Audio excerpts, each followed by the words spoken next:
Assalamualaikum teman-teman, balik lagi bersama kami di pendakian horor ya. Kali ini saya akan bercerita kualat Gunung Pulau Sari, pemakaman LD 412 ya.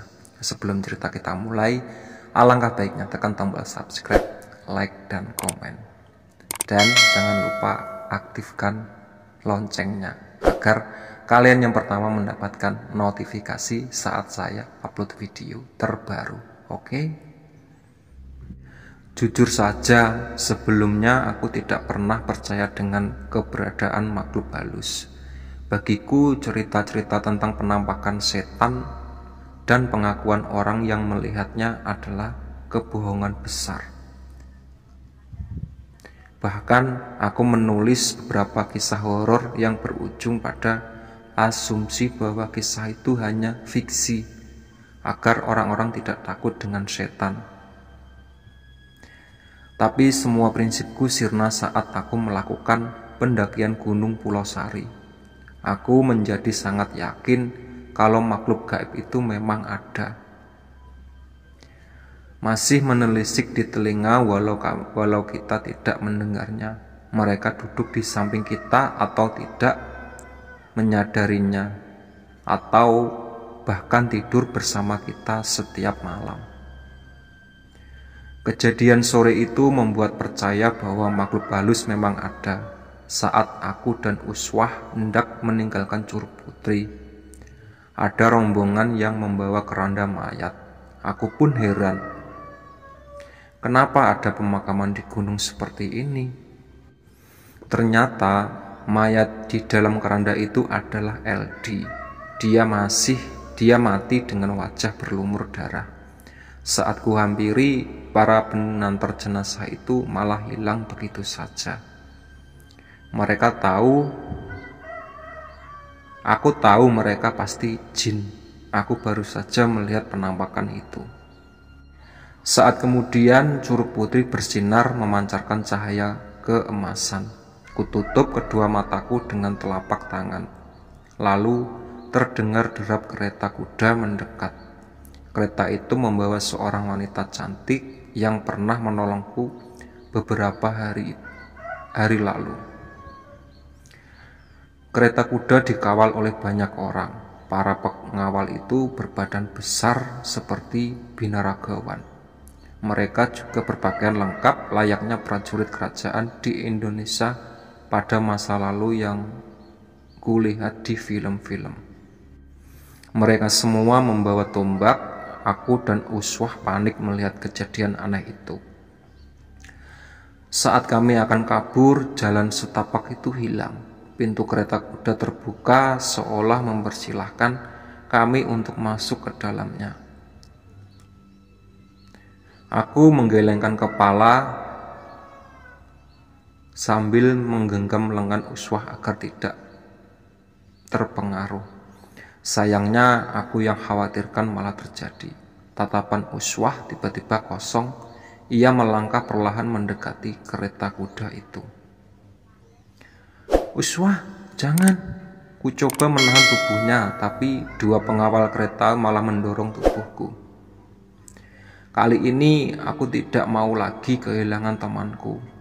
Aku berhutang nyawa padanya. Aku harus menyelamatkannya.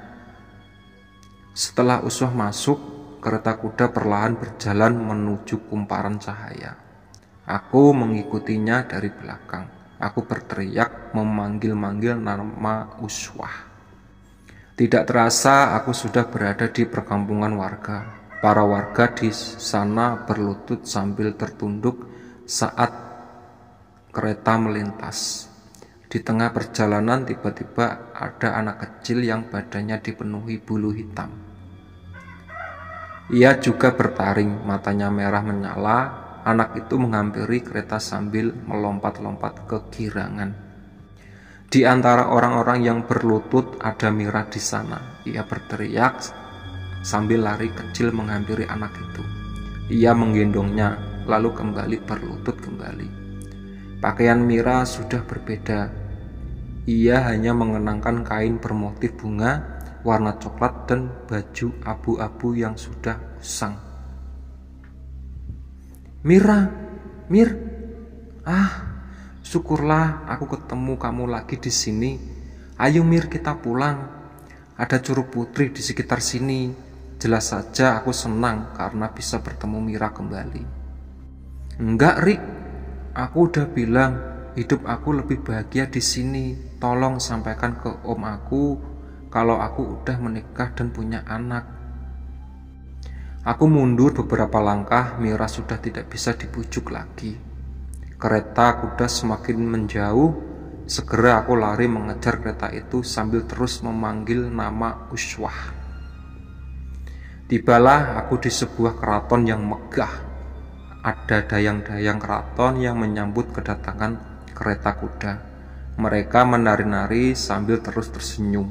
Aku ikut masuk ke dalam keraton tersebut. Di halaman keraton, Uswah turun dari kereta. Ku coba menghampirinya, tapi langkahku dihalangi para penjaga. Uswah dituntun oleh wanita cantik itu ke sebuah kolam kecil yang terletak persis di depan singgasana. Uswah melucuti pakaiannya lalu mandi di kolam itu. Wanita yang dipanggil ratu menoleh ke arahku. Dua penjaga kemudian menggenggam lenganku. Mereka menyeretku dengan paksa untuk mendekati sang ratu. Semua bajuku dilucuti. Aku dipaksa mandi di kolam kecil itu. Setelah selesai, aku dan Uswah mengenakan kembali pakaian kami.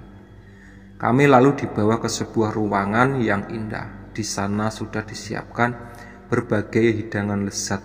Sang ratu menyuruh kami berdua duduk dan makan bersama.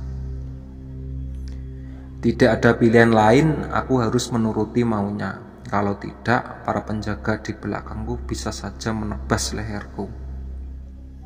Makanan yang disajikan terasa enak sekali. Ada ayam bakar, kambing guling, buah-buahan segar serta makanan lainnya. Uswah makan dengan lahap. Tidak ada obrolan di meja makan. Sang ratu memandangiku sambil terus tersenyum membuatku, tapi itu membuat semakin merinding.